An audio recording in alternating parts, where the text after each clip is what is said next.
Yes, Madam Chair, that's my motion. Thank you. Representative Olson moves approval of the minutes for April the 26th, 2021. Please unmute briefly for a voice vote. All in favor of approving the minutes, say aye. Aye. Aye. All opposed? The motion prevails and the minutes are approved.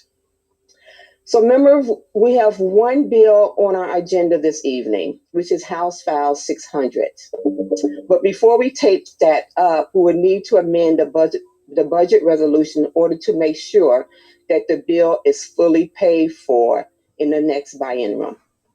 So the chair will move the third engrossment of House Budget Resolution titled Buzz Red 01-3 before the committee and offer the A1 amendment.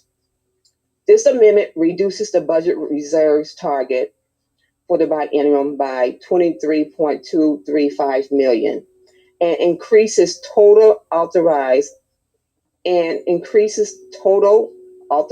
general fund spending by that same amount. The rest of the costs for House File 600 will be covered by the other bill's target, which has an additional $35 million available now that Senate File 1345 was referred back to the committee yesterday. Leader Winkler, did you have any comments on this amendment as it relates to your bill? Madam Chair, I do not comment on the Ways and Means Committee. I believe this went to you, and I'll present my bill when that time comes. All right, thank you. Are there any other questions or comments from members before we vote on the amendment to the budget resolution? Madam Chair. Representative Albright. Madam Chair, I'm looking at the spreadsheet as well as the budget resolution, and I'm wondering if you could, I heard what you said, but from my looking at it, we're moving $23.235 million from the budget reserve account. Mm-hmm. And then $35 million, we're defunding the SAFE Act and moving that money to House File 600. Is that correct? That is correct. That's my bill. Representative Leader Winkler. Madam Chair, Representative Albright, that is the plan for funding this in the first biennium. Then the revenue from cannabis legalization picks up from there to replenish that money back into the budget reserve. Representative Albright.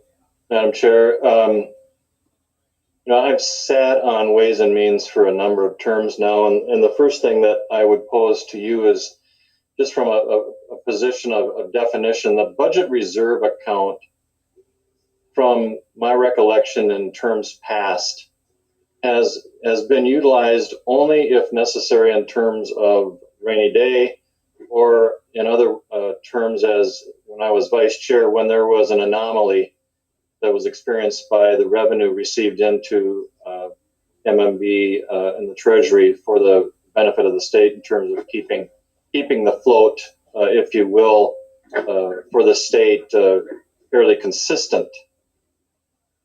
With that being said, Madam Chair, I'm just wondering if you could explain to me, from your perspective, why this change in the budget resolution is necessary to fund a bill that doesn't fit either one of those definitions under what has been custom and usage of the budget reserve.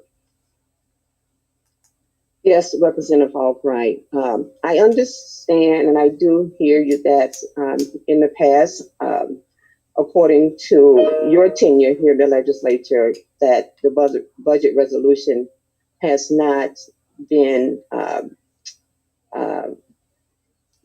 increased or decreased in the way it has been done at this moment. But I think you and many other members know that House File 600 is a priority bill for our body.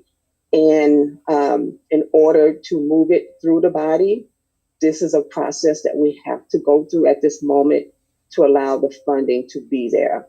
And so I believe it's a practice that can happen that allows me as chair to to create this opportunity for that to happen. If Leader Winkler would like to add to that, he can, but that's where we are in this process at the moment. Madam Chair, Representative Albright, the only other thing I would add is that as we are putting together the overall budget this session, the target for the budget reserve is also in play along with this the spending in this bill. So while this change will move the target for the reserve in the House, it isn't changing the actual budget reserve. And that will be negotiated out and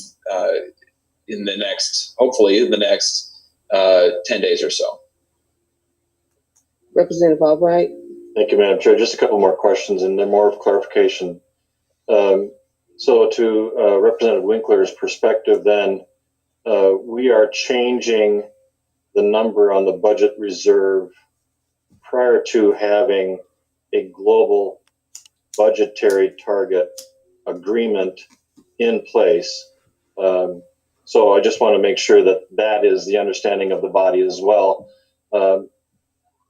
I make no per se judgment on that, but my other question would be, and I might have others, but with regard to the House File 445, you are relinquishing all financial opportunity for that bill, the SAFE Act, by $35 million to enable House File 600. Is that correct? So you referenced House File 445. What we did, we brought back Senate File 1345, which I'm guessing is the companion bill to House File 445. 1354. Yes, 1345. Yes, that would be correct. And so right now with this resolution, it really comes down to what you and Representative Winkler said is you're choosing a new priority. You're choosing the House File 600 over the SAFE Act as a priority of your caucus going forward. I just wanted to lay that out there as an understanding of what this decision and this budget amendment does. Yeah, I'm sorry, go ahead, Representative Albright. I'm sure that others will have questions, but Madam Chair, before it gets away from me and before I forget, I would request a roll call on the amendment to the budget resolution. Yeah. Representative Albright, I wouldn't say that we're choosing to one over the other, but I would say that we are clearly funding cannabis and law enforcement through this money. That's what I can say that we are doing. Both are important for this body. But for now, this is how we're going to proceed. Thank you, Madam Chair. Yes.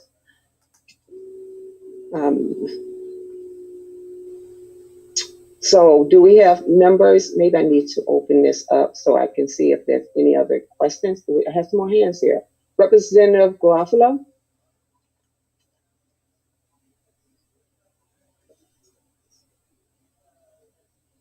Would you like to go first or last?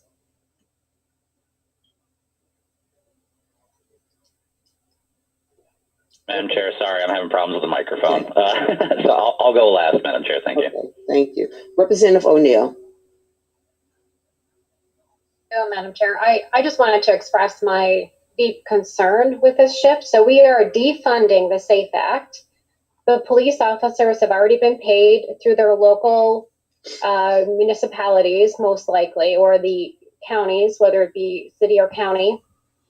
I know in my county, they sent down several deputies.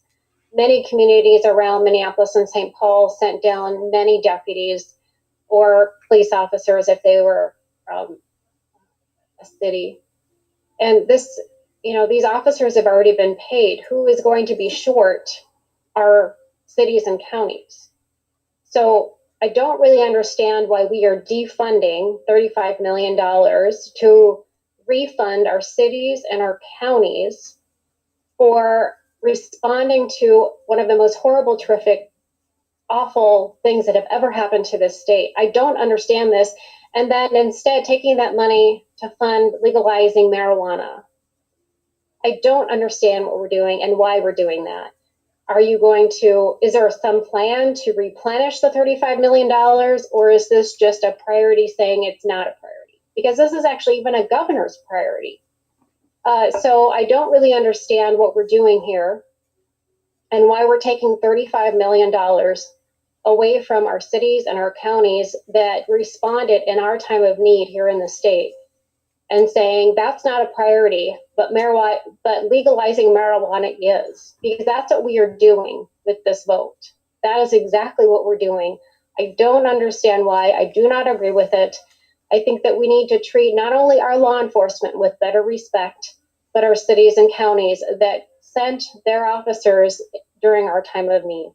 So I could not oppose this more, and I would ask our members here to please vote no on defunding the SAFE Act and instead funding legalization of marijuana here in the state of Minnesota.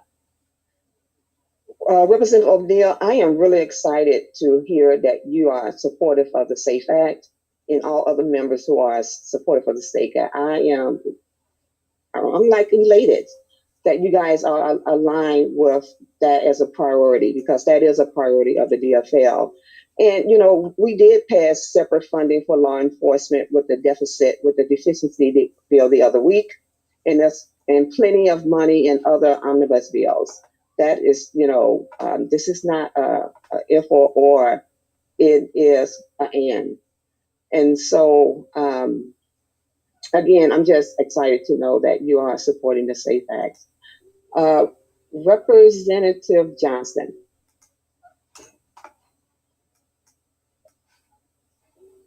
Representative Johnson.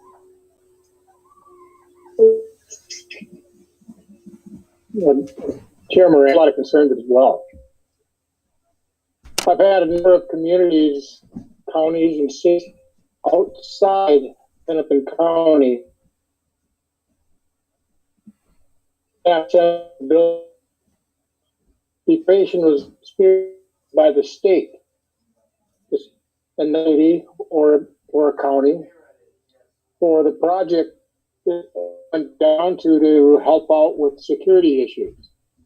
We paid the state patrol, we paid the state of Ohio, we paid the state of Nebraska, who sent people here as well. We paid the conservationists, and we funded the money in their accounts. But by removing spending in the SAFE Act, you're saying basically screw you, every county and every city outside of Hennepin County and Ramsey County that came down. This is what we did. I can't oppose this any more strongly, because you're the rest of the state. We don't care about you. The property taxpayers are leaving it up to the property taxpayers in communities outside of that area that can't pay itself to the rest of Minnesota. Representative Johnson, you have really bad reception. Madam Chair, I think I had my hand up anyway before Representative Johnson, and maybe he'll get a better connection if I could. Yeah, I saw you, Representative Liebling. Okay. All right, well, thank you, because Madam Chair, I was so glad to hear you make that statement, because I was sitting here racking my brains about this issue, because I remember voting for the SAFE Act. And I sort of remember that the Republicans did not vote for the SAFE Act. And I just hope that somebody could kind of remind me if that was the case. All of the support for the SAFE Act, I could have sworn that the bill did not pass the floor and that the Republicans did not vote for it. So I might need my memory refreshed here, that now there's all this support for the SAFE Act, apparently. And people are shocked that a bill that was not able to pass the floor, the money that was allocated for it is now being allocated back into the pot. And I mean, money is fungible, right? It's not like dollars from this are marked in blue and come back to be marked in green. The money is money. And, but just in terms of budget targets to be able to fund the cannabis bill, which, by the way, is a very serious and important bill for the state. You know, I'm just, anyway, I'm really just very surprised that maybe somebody can refresh my memory, because I could have sworn I voted for the SAFE Act and that Republicans did not. Yep. Representative Scott. Thank you, Madam Chair. And, you know, there are several counties and cities that sent help to Minneapolis. My county was one of them. St. Louis County sent people. Olmsted County sent people. Brooklyn Park PD sent people. Ramsey County sent people. And we owe it to them to pay them back. And Representative Liebling, the reason we didn't put up the votes for the SAFE Act when you brought it to the floor originally is there were some gigantic poison pills in there that were anti-law enforcement, that were going to put our law enforcement officers in greater danger. So that is why we didn't support the policy part of that bill. But we obviously support reimbursing these counties and cities that sent their law enforcement to the aid, the much needed aid of Minneapolis. So members, this is sending a message to the public that passing legalized weed is more important than funding law enforcement. It's more important than public safety and making these local units of agencies of law enforcement whole again. So this should be a no-brainer for everybody, and everybody should be not supporting this amendment. I will be voting no.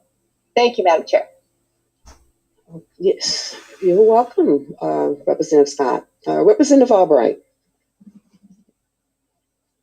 Thank you, Madam Chair. Well, Representative Liebling, I think Olmsted County sent some folks up to help the people in Minneapolis as well. So I'm sure that you would want, as a supporter of law enforcement in your own community, that service rendered is compensated for. And to your point about that, you are confused about the Republican caucus members supporting SAFE Act or supporting medical the commercialization of cannabis. I think, you know, that's a play on words. I think what we're saying is that we're a bit surprised in terms of the focus of your caucus changing from time to time when the leader of your party has as one of his priorities the SAFE Act. So we're just a bit confused as well in terms of where your priorities stand. It's a bit, like you say, fungible, but you know, I think sometimes your party and your caucus are starting to play with the budget as if it's monopoly money, and you can run around and collect your $200 and pass go as many times as you want. We have to be stewards of the dollars that have been provided to us by the taxpayers. With that said, choose your priorities. We're just trying to clarify for our understanding where you stand, not where we stand. So okay, let's see here. And I do just want to remind members again, you know, that we did fund law enforcement, right? We did that. We recognize that they showed up. But we also was it last week or two ago that we fund police officers, law enforcement. And so I just need to say that, but also say that, you know, there was a tragedy that happened, right? There was a deep tragedy that happened, and that terrible thing that happened is that you know, last year and the year before that and the year before that is the criminalization of, you know, Black men. That's the tragedy that we consistently see happen here in this state. And quite frankly, the passage of House File 600 will help with that criminalization that we see happen over and over and over in this state. And so we can do both, and we have done both. We fund law enforcement. We took care of that. And now we're moving to also move forward to fund, to legalize marijuana and make sure that we can properly fund it. And so, Representative Mariani. Well, Madam Chair and members, and I really do not want to get into this debate, and I understand, that part of what we do up here, unfortunately, is to do that. It's another thing to make false claims about what is in a bill and what's not in a bill. We can agree and disagree about what those elements are, but to mischaracterize, for example, the SAFE Act as possessing anti-law enforcement provisions is just patently false. As a matter of fact, the bill that I amended, because I was the author of that bill, the bill that I amended on the floor of the House had the major law enforcement associations, the chiefs, the sheriffs, the rank and filers, encouraging folks to vote for it. They certainly had issues and questions about that. But one, they knew that we were going to amend it to a point where they could accept that for now. And two, it was critically important for them at that point in time for us to move a bill forward so that we can then meet the Senate that didn't have any of those provisions. So then we can do what a legislature does, which is we confer the bills and we come to an accord. And even with that common sense approach, not a single Republican voted for that bill. The vast majority of the Democrats did. That's the truth. And all you got to do is look at the voting record, not listen to what we say here, but look at the voting record. And so, Madam Chair and members, I get it. We're going to have differences of opinions, but to falsely characterize the bills before us and the votes that we then take is just out of bounds. Let me just add as well that not too long ago, we came back and we did a deficiency funding. I authored that bill as well. Deficiency funding for state law enforcement expenses that were legitimate expenses relative to preparation to help keep the public safe. And let me just further add, because there seems to be this sort of, boogeyman characterization of Minneapolis. And I'm not a Minneapolitan, I'm a St. Paulite, and believe me, we wrestle with our cousins across the river pretty fiercely. But quite frankly, when there was a shooting out in Wright County, you all remember this. This is 6 weeks ago? One of the major and earliest responders to that shooting was Minneapolis. Minneapolis sent out its bomb squad, sent out investigators. They didn't even question doing that. And they did that in the midst of anxiety over what might occur at that point relative to the trial of Officer Chauvin, a police officer who murdered an African-American citizen. But even in the midst of that uncertainty, they sent help out to Wright County because it's the right thing to do.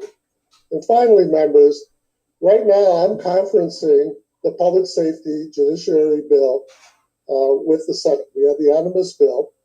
And let me tell you, and you can go look at the bill, our majority passed out a bill that provides way much more funding for law enforcement than what the Senate does. It's a fact, by millions. We also have reform elements in that. The reason we do that is because we believe you need to constantly do both.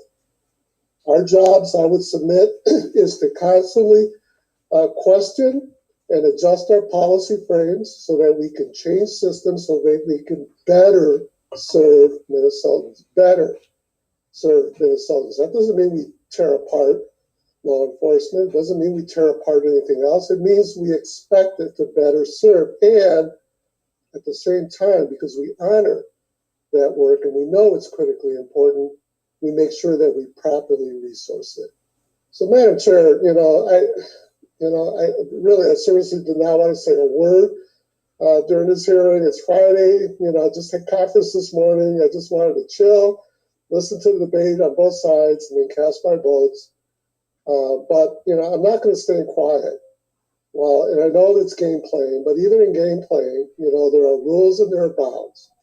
And mischaracterizing the bill that I had on the floor of the House with the SAFE Act, the way we heard it mischaracterized here before was way out of bounds. Thank you, Madam Chair and members. Thank you, Representative Mariani, and thank you for your work as chair of the Public Safety Committee and your commitment to looking at public safety through many different lenses of how we can protect the citizens in Minnesota. Really appreciate your work. Okay, we have Representative Albright, and then we're going to go to Representative Garofalo. Thank you, Madam Chair. And thank you, Madam Chair. My question is for the fiscal staff. I just have a question with regard to the revised fiscal note. And under the fiscal note, as I would understand it, we're looking at in the biennium about a $61,396,000 outlay, but yet we're funding it, appropriating 58.235. Am I missing something in terms of the balancing between appropriation and expenditure? And I'm wondering if someone could help me out with my question. Mr. Marks? Madam Chair, I'm going to defer to Ms. Beckel on that. She's much more familiar with the fiscal note than I am. Okay. I believe she's on. Okay. Madam Chair? Mr. Beckel, yes, please proceed. Introduce yourself and then proceed. Thank you, Madam Chair. My name is Solveig Beckel. I'm with House Fiscal Analysis. Yes, so there have been many versions of the spreadsheet, certainly. The committee administrator did post the most recent spreadsheet to the committee website, I believe, shortly before the committee began. But there are definitely revenues that are not mentioned in the bill because they are not explicitly stated, but they are from the revenue estimate that the Department of Revenue sent out. So there will be revenues from the cannabis gross receipts tax, as well as from the sales tax. And then we are seeing revenues, according to the fiscal note this time, from the Cannabis Management Board adult use license revenue, as well as some Department of Human Services federal financial participation. So if you look at that most recent spreadsheet, hopefully you can see where I hopefully got those numbers correct to come to the 58.235 million for the first biennium. Oh, thank you, Chris. Representative Albright? Thank you, Madam Chair. All right, thank you. Okay, Representative Garofalo. Thank you, Madam Chair. And if is Mr. Marks on the call, or yes? Okay. Yes. So, Mr. Marks, I want to make sure we're working off the BudRes 01-3-A1 budget resolution. And my question is that as I'm looking at this on line 1.4, this is where we're increasing the overall amount of spending, and on line 1.5 is where we are reducing the allocation to the budget reserve. Is that correct? Mr. Marks. Madam Chair, Representative Garofalo, that is correct. Thank you. And Madam Chair and Mr. Marks, in light of the fact that the omnibus bills have passed off of the House floor, outside of the SAFE Act, are there any other ways that this this could be construed that the SAFE Act is being defunded. Is there for example, the capital investment bill is sitting out there. I think that has a target. Are there other areas outside of the SAFE Act that could be interpreted as being cut from this change? Mr. Marks. Madam Chair, Representative Garofalo, the capital expenditure bill is in Ways and Means. It has not passed out of Ways and Means, but there is a specific target for that bill in the resolution. And my understanding is that bill is within that target. So, and then I think the answer would be there are no other bills that I'm aware of. If you look at the spreadsheet, there is still a $505,000 amount sitting in the other bills area that is unallotted essentially at this point. It's down under the other bills. The last line says other bills 505,000, and that's not specifically allocated yet. Okay, well, thank you, Mr. Mark. Thank you, Madam Chair. Mr. Mark, thank you for that. So I recognize that the change in the budget resolution today is being done. And there's a reasonable debate to be had on whether to fund House File 600. But what has happened with this change in the budget resolution is that there is a reduction in the SAFE Act. And I just don't think that that is something that we should be supporting as a committee. So, Madam Chair, I'm going to move an amendment to your budget resolution amendment. And that amendment will be as follows, and I'll go slow here so that it doesn't, nonpartisan staff can correct me if I do it wrong. But my amendment to the Bud Res 01-3-A10 amendment will be as follows. On page 1, line 4, delete $52,601,053,000 and replace it with $52,626,053,000. And then on page 1, line 5, delete $1,712,715,000. Excuse me, and replace that with $1,687,715,000. And the intent to nonpartisan staff, what I'm attempting to do is delete the cut for SAFE funding from the budget resolution and instead take the funding for House File 600 and take it from the budget reserve. The effect of this will be that it will restore the SAFE Act funding, and nonpartisan staff can confirm or correct me if that is if I have verbalized my intent properly in terms of the numbers I've supplied. Can someone from nonpartisan staff please repeat Representative Garofalo amendment or verbal amendment and ensure us that it is as he intended? Madam Chair, I'm checking the numbers. If each number is changed by 35 million, it should be correct. Oh, well then, Madam Chair, my numbers are wrong then because I did 25 million. so that first number, my apologies, I'll restate the numbers for you, Mr. Marks. So again, page 1, line 4, the $52,601,053,000 would be replaced with $52,636,053,000. And then page 1, line 5, the $1,712,715,000 would instead be replaced by $1,677,715,000. And that's the 35, not the 25. Mr. Marks. Madam Chair, that should work. That would increase total spending by 35 million above the proposed amount and increase or decrease the budget reserve by 35 million below the proposed amount. And so, Madam Chair and Madam Chair and members. So we've heard some DFL members talking cute about how today they want to fund the SAFE Act and they're big supporters of it. And here you go. This restores the SAFE Act funding. We can get everyone in the committee to vote for it. We can finish this up, debate House File 600, and get out to a very nice day. And so I would ask members to support my amendment to the amendment, and I would request a roll call on that. Again, this amendment to the amendment simply restores the SAFE Act funding. Thank you. Representative Garofalo, that is like a significant amendment that you're making here. But because I like you, we're gonna move on this, right? We're gonna move on this and vote on this. So if Mr. Marks can repeat that amendment so that we can take a vote on that, that would be nice. Madam Chair, on the amendment on line 1.4, delete 5260105300 and insert 52636053000.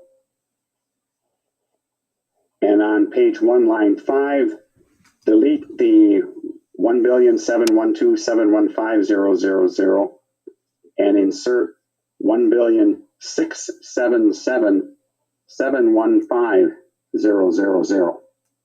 So that is the amendment to the amendment. Members, I will ask for a no vote. Ms. Sparkman, can you take the roll? Chair Moran, No. Moran, no. Vice Chair Olson, No. Olson, no. Representative Garofalo, Yes. Garofalo, aye. Representative Albright, Yes. Albright, aye. Representative Becker-Finn, No. Becker-Finn, no. Representative Bernardi, excused. Representative Eklund, No. Eklund, no. Representative Hansen, No. Hansen, no. Representative Hassan, Representative Hassan, Representative Hertas, Kurtas, yes. Hertas, aye. Representative Hornstein, No. Hornstein, no. Representative Johnson, Aye. Johnson, aye. Representative Kresha, Risha, aye. Kresha, aye. Representative Liebling, No. Liebling, no. Representative Lilly, Lily, no. Lilly, no. Representative Mariani, Mariani, no. Mariani, no. Representative Marquardt, excused. Representative Miller, Miller, aye. Miller, aye. Representative Nash, excused. Representative Nelson, No. Nelson, no. Representative Noor, No. Noor, no. Representative O'Neill, O'Neill, aye. O'Neill, aye. Representative Pulowski, Pulaski, no. Pulowski, no. Representative Petersburg, Petersburg, aye. Petersburg, aye. Representative Pinto, Pinto, no. Pinto, no. Representative Schumacher, Schumacher, aye. Schumacher, aye. Representative Schultz, Schultz, no. Schultz, no. Representative Scott, Scott, aye. Scott, aye. Representative Sundin, No. Sundin, no.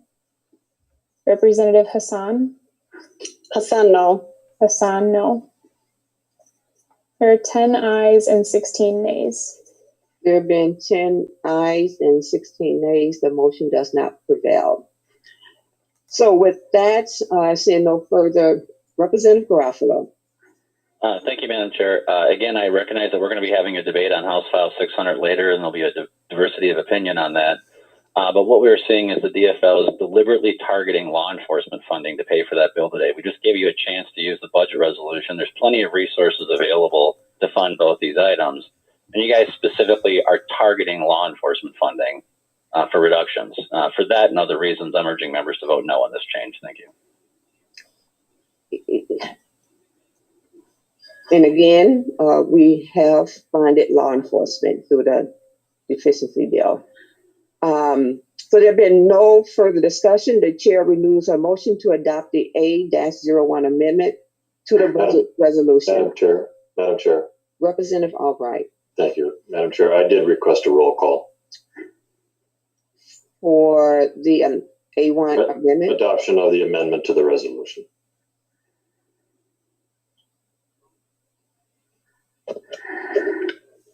Okay. All right. Ms. Faulkner, can you please take the roll? Chair Moran, This is to the A01 amendment. Yes. Moran, aye. Vice Chair Olson, Aye. Olson, aye. Representative Garofalo. No. Garofalo, no. Representative Albright. No. Albright, no. Representative Becker-Finn. Aye. Becker-Finn, aye. Representative Bernardi, excused. Representative Eklund. Aye. Eklund, aye. Representative Hansen. Aye. Hansen, aye. Representative Hassan. Hassan, aye. Hassan, aye. Representative Hertaus. Hertaus, no. Hertaus, no. Representative Hornstein. Ornstein, aye. Hornstein, aye. Representative Johnson. No. Johnson, no. Representative Kresha. Kresha, no.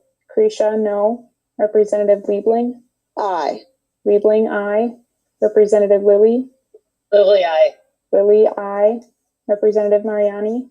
Yada, aye. Mariani, aye. Representative Marquardt, excused. Representative Miller. Miller, no. Miller, no. Representative Nash, excused.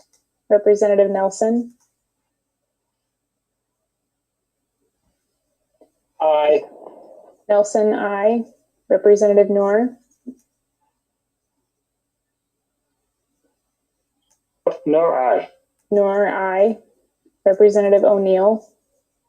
O'Neill, no. O'Neill, no. Representative Pulowski. Pulaski, aye. Pulowski, aye. Representative Petersburg. Petersburg, no. Petersburg, no. Representative Pinto. Pinto, aye. Pinto, aye. Representative Schumacher. Schumacher, no. Schumacher, no. Representative Schultz. Schultz, aye. Schultz, aye. Representative Scott. Scott, no. Scott, no. Representative Sundin. Aye. Sundin, aye. There's 16 ayes and 10 nays. There being 16 ayes and 10 nays, the A01 amendment is passed. So now, members, we will proceed to the bill itself. So the chair will move that House File 600 be recommended for placement on the General Register. Leader Winkler, you do have an A42 author's amendment with some substantive changes. Would you like to present your bill first and then we can take up the amendments? Madam Chair, I'm happy to do that. House File 600 is the cannabis legalization bill. I want to first say that House Research has done incredible work, particularly Ben Johnson, in working with us on this bill.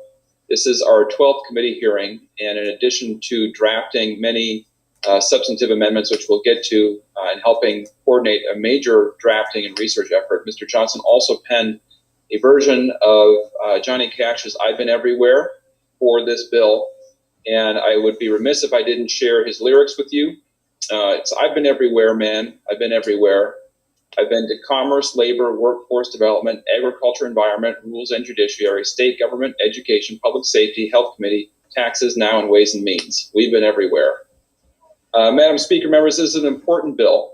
It helps to correct wrongs that have been done for too long in Minnesota to communities who've been over-policed, who have been targeted for cannabis enforcement, to further a policy of prohibition of cannabis that does not work. We have concerns about youth access to cannabis or overuse and substance use disorder. People are concerned about driving on roadways where people may be impaired by cannabis. Our current laws do nothing to effectively prevent those harms. By legalizing and creating a safe marketplace, by taxing cannabis and using the proceeds from those taxes to pay for cannabis regulation, to help invest in a cannabis industry that reflects the values of Minnesotans and helps to address the harms caused by cannabis prohibition on our Black and brown communities especially. House File 600 is a significant improvement over our current cannabis policy. The fiscal note and the appropriations in the bill reflect the need to create a marketplace and get it started. Cannabis will more than pay for itself in the future. And in fact, the bill even contains a provision that says that any excess revenue collected from cannabis taxes will go to a tax relief account. The goal of this bill is not to increase spending in other areas. It is to do a better job of regulating cannabis and making Minnesota actually a Yes. and how it deals with this substance. So, members, I ask for your support. I think the author's amendment is primarily a set of technical corrections and small adjustments. I don't know that you need a detailed walkthrough of that. Thank you, Leader Winkler. Members, are there any questions or comments on the A42 author's amendment? Chair, I think you'll still need to move the amendment first. Oh, okay. Well, you're right. So the chair renews a motion to adopt the A42 author's amendment. All in favor say aye. Aye. Aye. Aye. All opposed? No. The motion prevails and the amendment is adopted. So we have another amendment that we're going to go to. Representative Hertas, you have two amendments. Would you like to offer the A41 first and tell us about it? Sure. Thank you, Madam Chair. I will move the A41 amendment for consideration for House File 600. Members, what in our hearing that Representative Winkler mentioned all of the bills, hearings that have been in committee on this issue in Texas earlier this week, I asked the question about whether or not we were going to have any type of disclosure to those who are buying cannabis under Minnesota licensed distributors.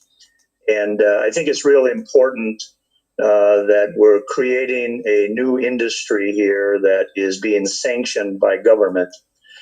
And I think it's appropriate that with the sale of all of these products, that there be a product disclosure, making sure that particularly a new generation of younger users understand that cannabis still remains a Schedule I drug under federal law. And I think that we have a duty to inform those potential users that use of it is in conflict with that federal law, and that it could result in criminal penalties, fines, or even possible imprisonment.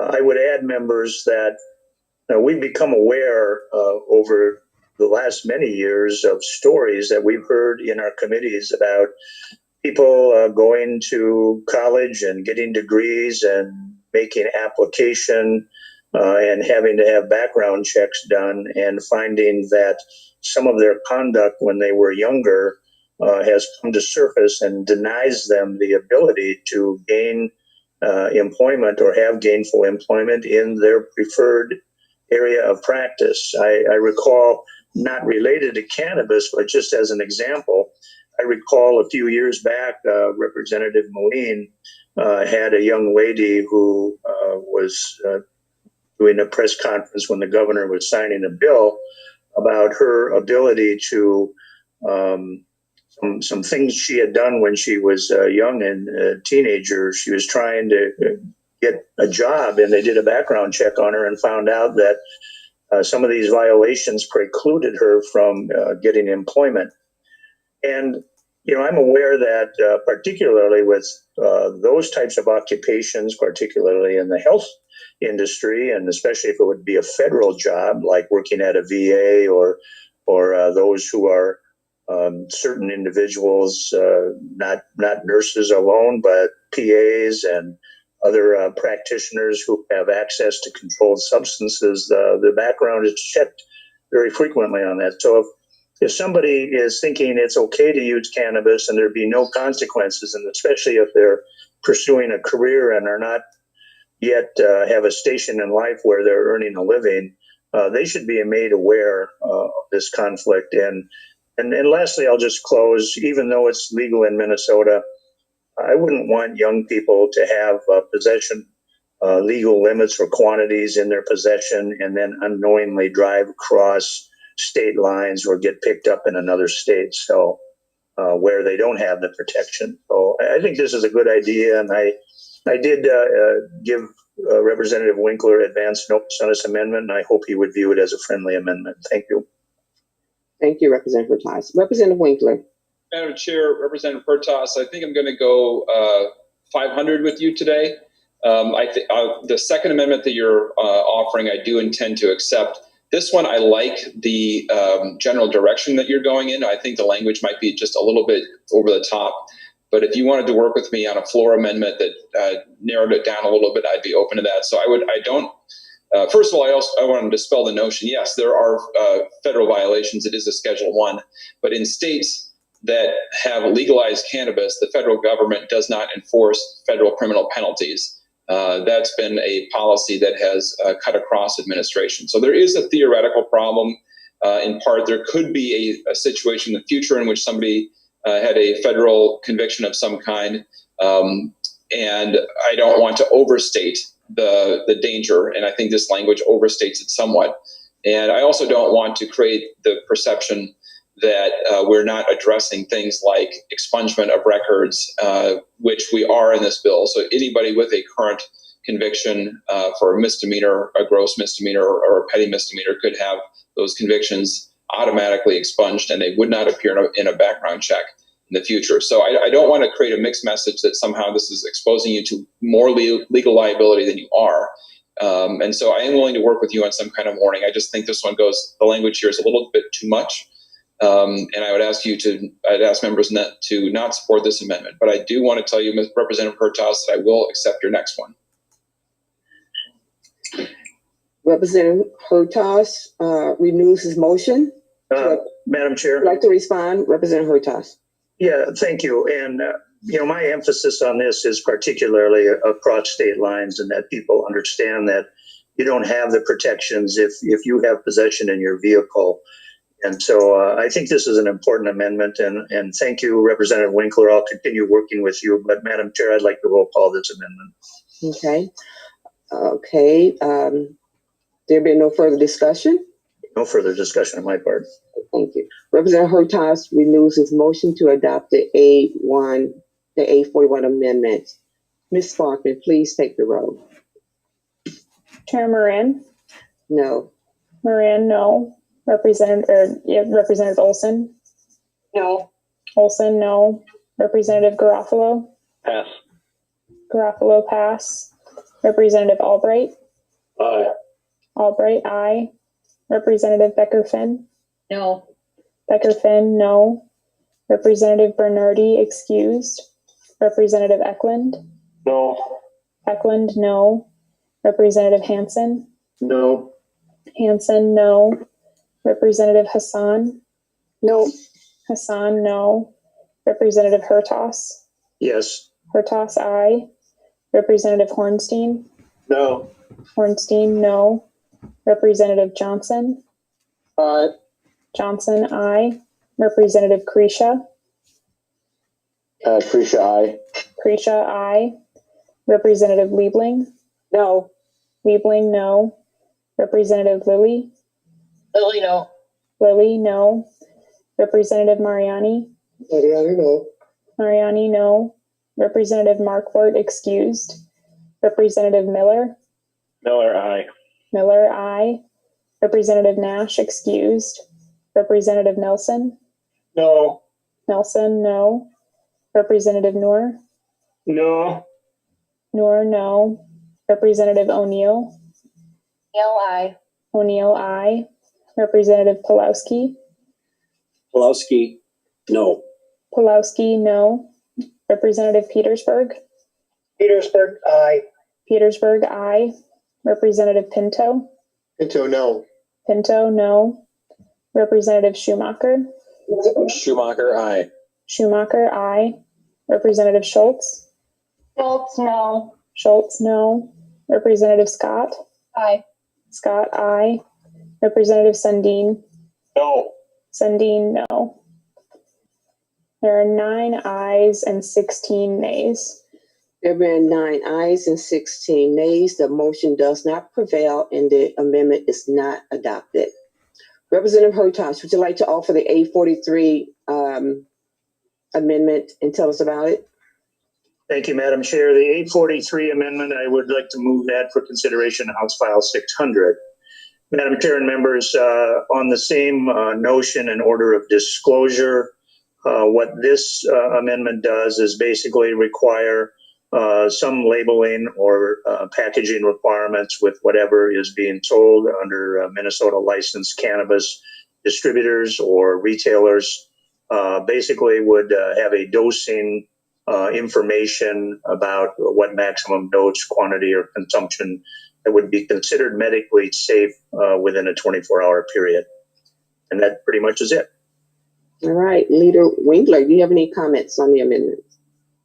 Madam Chair, I would ask members to support the amendment. I want to clarify at the outset that there is no overdose quantity of cannabis that is possible. That isn't something that is, and we've had testimony to that in committee. It's very well established. There's no overdose quantity involved, but there are concerns about high potency cannabis, and we want to make sure that the public has the relevant health information necessary to make informed decisions when this becomes legal. And so I do accept the Hertaus amendment. Representative Hertaus? Thank you. And again, the impairment is different than overdosing or having any type of becoming unconscious. So thank you, Representative Winkler, and being that you're accepting this, I will not ask for a roll call. Okay. So Representative Hertaus renews his motion to adopt the A43 amendment. All in favor say aye. Aye. Aye. All opposed? No. The motion prevails and the amendment is adopted. So those are all the filed amendments. Are there any other questions or comments to the bill author?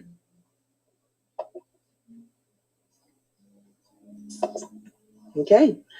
So if there's no further discussion, okay, Representative O'Neill. Thank you, Madam Chair. Sorry, I didn't realize you were going so quickly. I thought maybe we would do a little bit more before we went to a vote.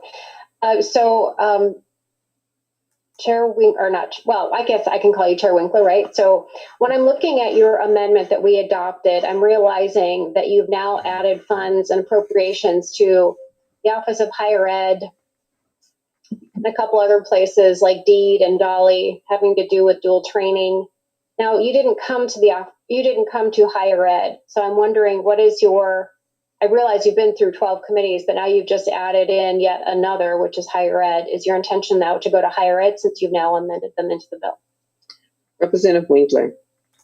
Madam Chair, Representative O'Neill, no, the intention is not to go to higher ed. These are pretty incidental costs and obligations related to the Higher Education Committee. I don't expect that Chair Bernardi is looking to hear this bill. Representative O'Neill. Would you like to let this committee know what you've done as far as, I see it's an appropriation to the Office of Higher Education, and what is it for in relation to cannabis? Leader Winkler. Madam Chair, Representative O'Neill, this relates to training grants and making sure that training programs are properly coordinated. So this was really covered in the Workforce Committee. It's a small change to what we had already done. Representative O'Neill. Well, thank you, Chair Winkler. I actually wrote that bill in 2015. It has to do with dual training grants. And I'm just scratching my head to try to understand, what does that have to do with legalizing cannabis? If you could be a bit more specific, I think that'd be helpful. Representative Winkler. Madam Chair, Representative O'Neill, part of what we're using proceeds from cannabis taxation for is to make sure that people who have been adversely affected by cannabis prohibition would have an opportunity to be trained and participate in the cannabis industry. So we have a variety of grants in the bill related to training. They also relate to navigation, so people can learn how the cannabis system works. We have funding for initial startup capital, and we also have community-based grants. And the point here is that we have a new workforce being developed. We have new specialized occupations and professions that need to be brought on board and prepared, and we need to provide some training in order to do that successfully. And the reason it's in this bill is because we think cannabis should pay for itself. That's one of the core principles here, and that's why we put money into it. Representative O'Neill. Thank you, Madam Chair. Well, Chair Winkler, are you saying now that the dual training program, which was established, it's a kind of modeled after the Mueller model in Germany, and it has to do with high need, high impact, high paying jobs. So, for example, it has 4 categories. That's how it was established. It was agriculture, it was manufacturing, IT, and healthcare. So, are you saying that now you're adding the category of growing marijuana as one of those high impact, high paying, high need jobs? Is that what you're doing? Because that's a little odd to me, because it's really not in the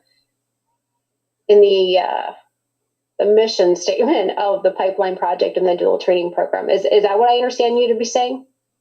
Leader Winkler. Madam Chair, Representative O'Neill, the cannabis industry actually is a very high-skilled, highly technical industry. We are not talking about growing cannabis in fields or in some sort of sloppy operation that people might associate with, past prohibition era cannabis production. We're talking about operations that are indoors, operations that are highly regulated with technical seed-to-sale requirements involved, and a variety of products which are being developed in legal states that require a high degree of technical proficiency. And we want to make sure that we have people who are doing that work who are well trained, so that we aren't leaving things to chance. So you might disagree about high need, but to say that it's not highly paid or to be highly technical, I think that's inaccurate. It really will be. Representative O'Neill. Thank you, Madam Chair. Well, and maybe this is why it needs to go through the proper committees, because there actually is an entire working group that decide what is in and what is not included in the dual training program. It's or you can call it the pipeline project, whichever you want to call it, but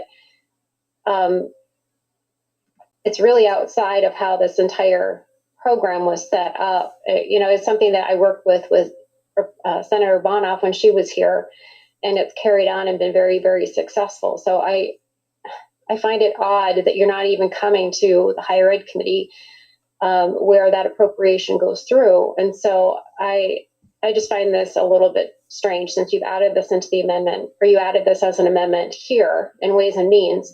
I just happen to be on Ways and Means, and I just happen to be the chief author of the bill that created this entire thing. And I just find it very strange that you wouldn't go to Higher Ed to have that conversation there.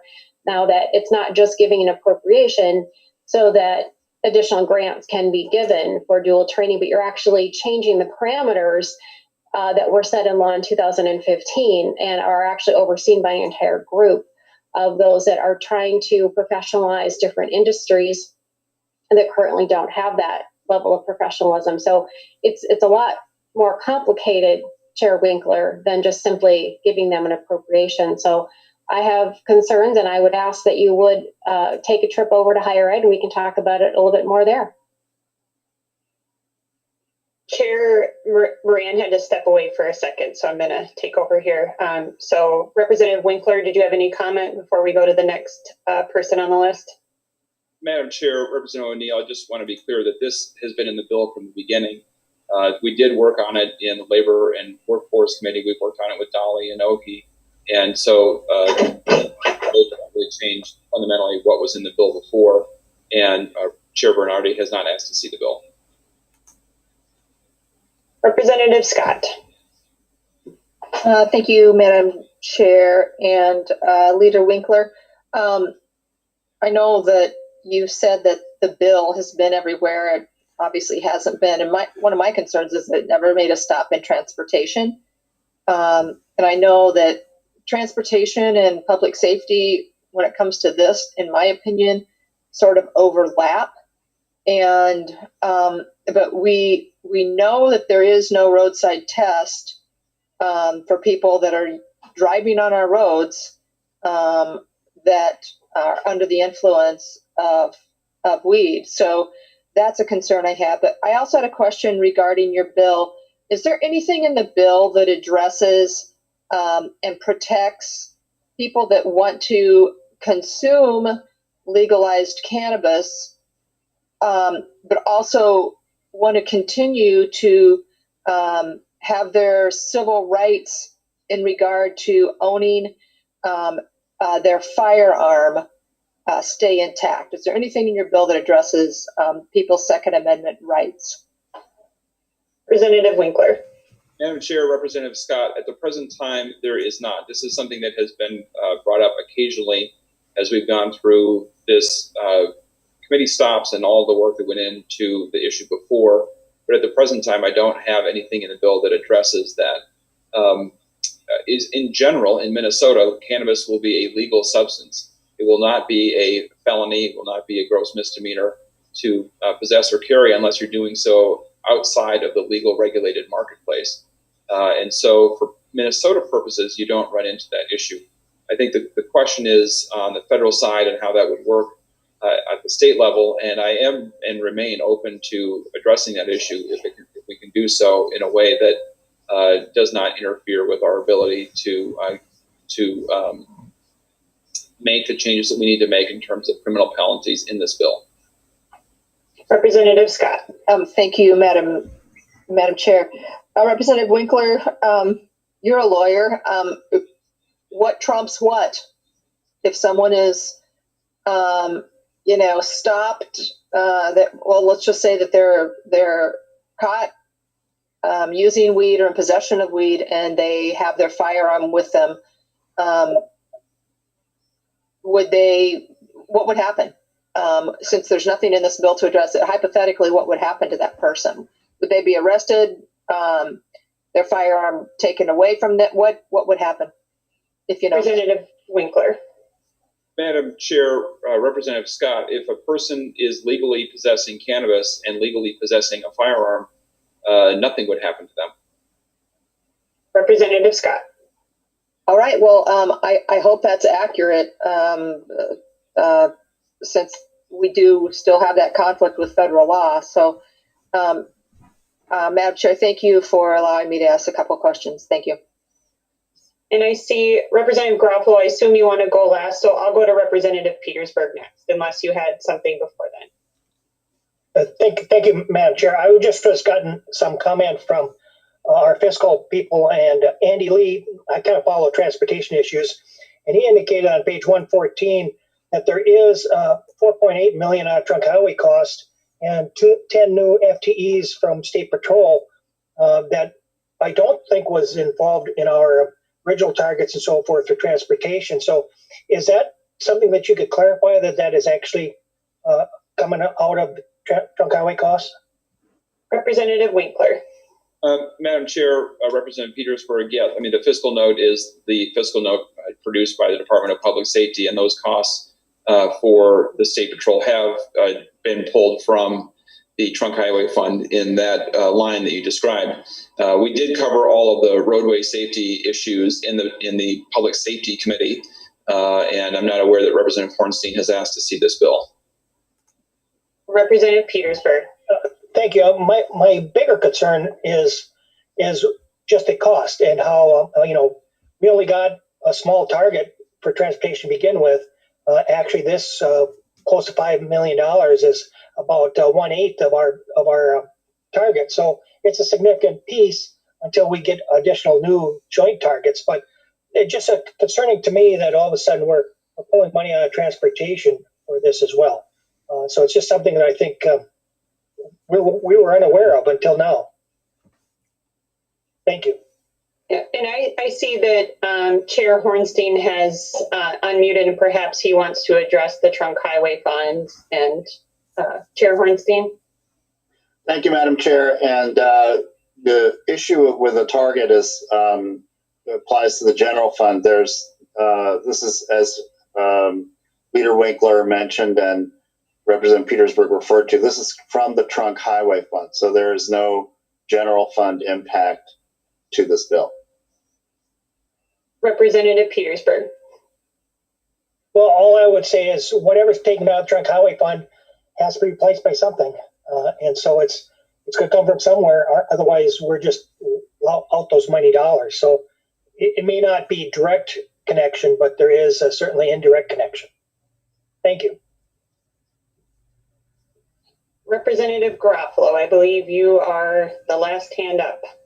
Well, thank you, Madam Chair and members. And obviously, this is not a partisan issue. There's members on both sides of the aisle who are in favor or opposed to House File 600. I do want to thank Representative Winkler for accepting my amendment in the Tax Committee.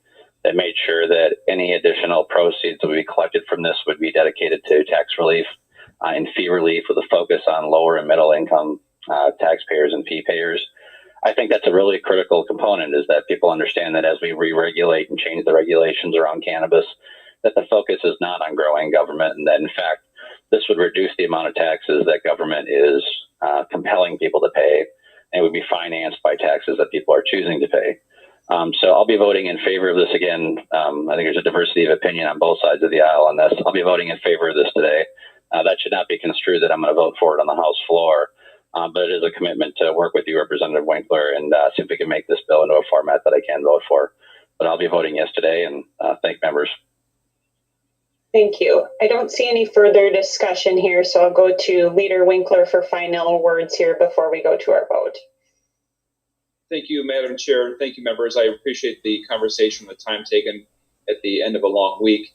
And I would ask for your support today, and I will commit continuing to work with members, both Democratic and Republican, to improve this bill, to make it work better, and to address any of the fiscal issues that have come about. You know, we will be passing it on the House floor, and of course, we'll have a couple of days to convince Senator Gazelka that he should pass this bill, and we'll be able to negotiate all of these differences out with the Senate in those couple of days.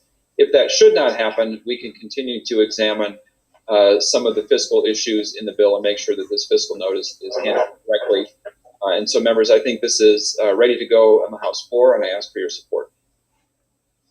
Thank you, Leader Winkler. I'm not seeing any further discussion to the bill, so Chair Moran renews her motion that House File 600 as amended be recommended for placement on the General Register. Ms. Sparkman, please take the roll. Chair Moran? Aye. Moran, aye. Vice Chair Olson? Aye. Olson, aye. Representative Garofalo? Yes. Garofalo, aye. Representative Albright? No. Albright, no. Representative Becker-Finn? Aye. Becker-Finn, aye. Representative Bernardi, excused. Representative Eklund? Aye. Eklund, aye. Representative Hansen? Aye. Hansen, aye. Representative Hassan? Hassan, aye. Hassan, aye. Representative Hertaus? Hertaus, no. Hertaus, no. Representative Hornstein? Aye. Hornstein, aye. Representative Johnson? No. Johnson, no. Representative Kresha? Kresha, no. Kresha, no. Representative Liebling? Aye. Liebling, aye. Representative Lilly? Lily, aye. Lilly, aye. Representative Mariani? Mariani, aye. Mariani, aye. Representative Marquardt, excused. Representative Miller? Miller, no. Miller, no. Representative Nash, excused. Representative Nelson? Aye. Nelson, aye. Representative Noor? Aye. Noor, aye. Representative O'Neill? O'Neill, no. O'Neill, no. Representative Pulowski? Pulowski, no. Pulowski, no. Representative Petersburg? Petersburg, no. Petersburg, no. Representative Pinto? Pinto, aye. Pinto, aye. Representative Schumacher? Schumacher, no. Schumacher, no. Representative Schultz? Schultz, aye. Schultz, aye. Representative Scott? Scott, no. Scott, no. Representative Sundin? Aye. Sundin, aye. There are 16 ayes and 10 nays. There being 16 ayes and 10 nays, the motion prevails, and House File 600 as amended is recommended for placement on the General Register. So thank you, Leader Winkler. And with that, I will turn the gavel back over to Chair Moran. Thank you, Vice Chair Olson. So members, that concludes our agenda for the evening. We will be meeting next Tuesday to take up the omnibus pension bill. Staff will provide more information on that hearing. So with that, members, it is a Friday evening. Enjoy yourself. And with that, we are adjourned.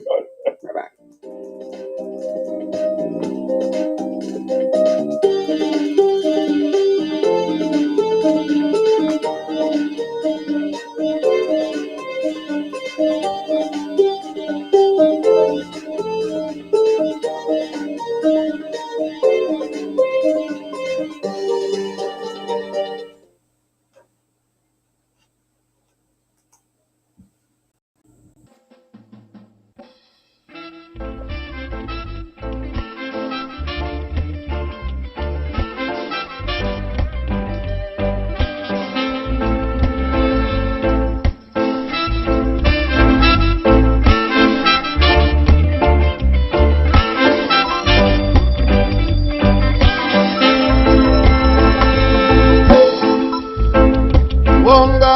must be counted to the united and one. In this land we are discounted. Got to end our division amongst men now. So many have been replaced. Without power, money brings pain. There's no reason to be anxious. Got to stand up and rise again now. All over the world, people are changing.